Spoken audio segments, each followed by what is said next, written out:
السلام علیکم ورحمۃ اللہ وبرکاتہ۔ ایک مرتبہ یہ عمل کر کے دیکھیں، اور خوبصورت ترین عمل ہے، اور جس کی دلیل قرآن مجید ہے، اور جس کا عمل جناب محمد مصطفیٰ صلی اللہ علیہ وسلم کی ذات اقدس ہے، اور جس کا حکم جناب محمد مصطفیٰ صلی اللہ علیہ وسلم کی زبان مبارک سے جاری ہوا، اور جس کے متعلق خوف دلایا گیا، اور وہ عمل ہے اس وحدہ اللہ شریک ذات کے لیے جس کی ہم عبادت کرتے ہیں۔ تو اللہ رب العزت قرآن مجید میں ارشاد فرماتا ہے کہ سورہ یونس آیت نمبر 87، اور ضرور برائے مہربانی اس کو ضرور سٹڈی کریں، اس کا ضرور ورک آؤٹ کیا کریں، بات سن کے اگنور مت کیا کریں، بات کی تصدیق کیا کریں۔ آج تو نیٹ کا دور ہے، پتہ نہیں ہم لوگ کیوں پیچھے رہ گئے ہیں، کیوں نہیں ہم اس کی تصدیق کرتے ہیں۔ یہ وہ خوبصورت ترین عمل ہے جو آپ کے گھر میں رحمتوں کا نزول کرے گا، آپ کے گھر میں رحمت کے فرشتوں کا نزول ہوگا، آپ کے لیے خیر اس میں ہوگی، اور آخر میں ایک عمل ہے کہ وہ آقا دو جہاں محمد مصطفیٰ صلی اللہ علیہ وسلم کی ذات اقدس اور آپ کی آل پر درود و سلام ہے، کیونکہ یہ بھی ہمارے پاس جو پہنچا معاملہ یہ بھی صحابہ کرام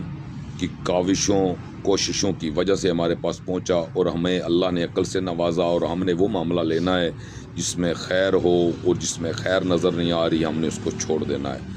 تو آئے اپنے اس پیغام کی طرف چلتے ہیں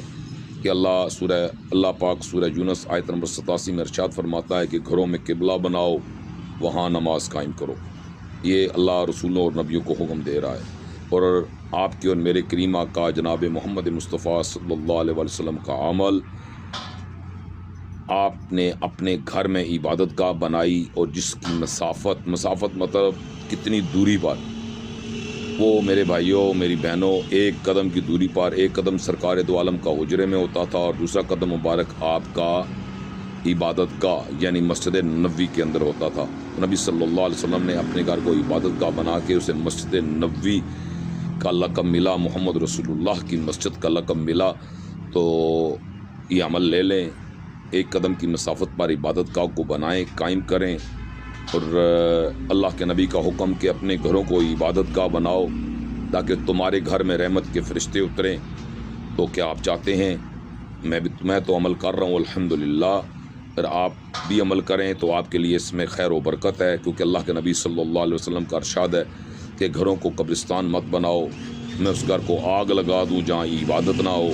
تو میرے بھائیوں یہ پیغام ہے چھوٹا سا، ایک عملی جامہ پہنائیں اور دیکھیں۔ اللہ خیر۔